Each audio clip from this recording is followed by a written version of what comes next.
As their name implies, saltwater crocs are found in salt water, although they also live in fresh water, which is not what their name implies. And it just goes to show how they're not to be trusted. Okay, just keep your eyes open. This is croc country. Okay, that's good. Good work. I'm expecting her to come down here. These prehistoric beasts can grow up to 20 feet, although most have just 4. You know, scientists say that there's less than one person per 50 square kilometres up here. Just to put that in some sort of context. If I was to start walking in any direction, not in a straight line, but in a circle or a square or whatever, I'd be lucky to see 10 people within that square, or rectangle or whatever you walked. And if I did see them, I wouldn't see them again unless I backtracked or went into a town. Of course, the numbers would go right up. But the fact remains that the difference between where you see someone and you don't see them is 110 square kilometres, depending on the point that you don't first see them to the point that you do. That's a lot of land and not many people, depending on where you are within that land. I've been around this wide round land, seen a thing or two, from the great outback on the beaten track. Let me share it now with you. Oh, Aussie adventures, pack my swag, let's go. Oh, Aussie adventures. Oh, Aussie adventures, time to hit the road.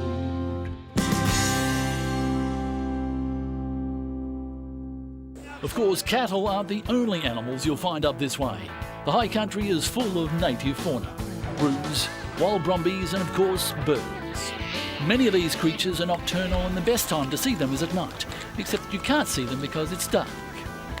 This is the Mitchell Track, named after the bloke who first opened up this area, Mitchell Track. He came through here in 1826 searching for gold. After heading northwest for 6 weeks, Mitchell reached the Broken River, where he set up camp and began prospecting in earnest. But with provisions running low and no gold to be found, he was faced with a difficult decision: push on further into the searing heat of the desert plains or return home to his wife. Mitchell chose to push on and was never heard from again. It must have been a tough, harsh existence, scratching out a living back then. And now, 150 odd years later, a lot of those people have passed away. Certainly makes you think.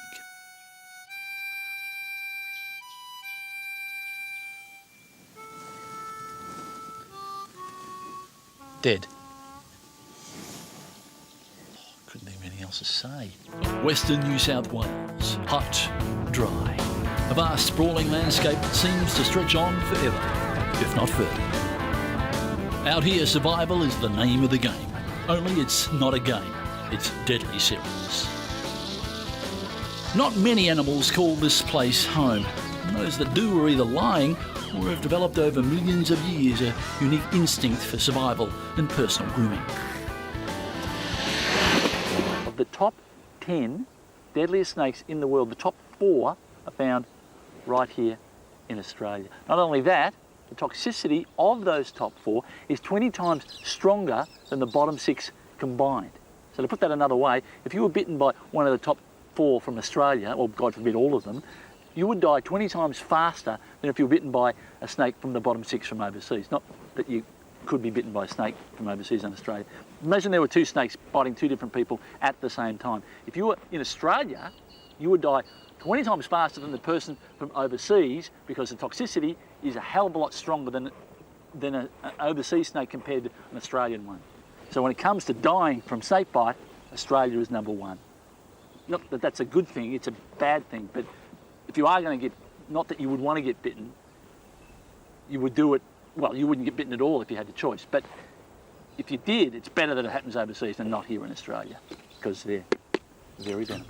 I never go into the outback without a decent supply of water, and the general rule for how much you'll need is 3 litres per day per person, per man, per degree over 25 degrees Celsius, per kilometre if walking on foot. In the winter months, dividing it by 2, plus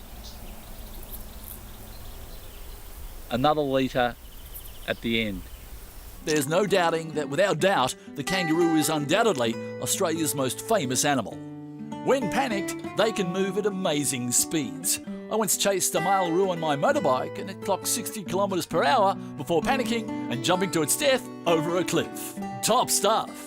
Australia, a land as ancient as it is old. Each year its natural beauty attracts tourists in their droves. Others come by plane or ship, all eager to experience this magnificent country. From the rich red colours of our outback deserts to the cooling waters of an untouched rainforest stream. Over the years, hundreds of tourists keen to see these fascinating places have put their trust in me and my vast body of expertise. But if you're going to go it alone, here are 2 words: beware. No doubt about it, deserts can be dangerous places. A lot of people have made mistakes out here and paid the ultimate penalty. Others have actually died. The high country is of course now synonymous with mountain cattlemen, but it wasn't always so. The first farmer to recognise the potential of this region for cattle was Jock McCubbin, who in the autumn of 1873 took a mob up into the hills, leaving them there to graze over the winter months. Unfortunately, they all froze to death, which proved something of a setback, although it did make the muster considerably easier. It's a place of unparalleled beauty that is without parallel. And what better way to experience this tropical wilderness than full bore?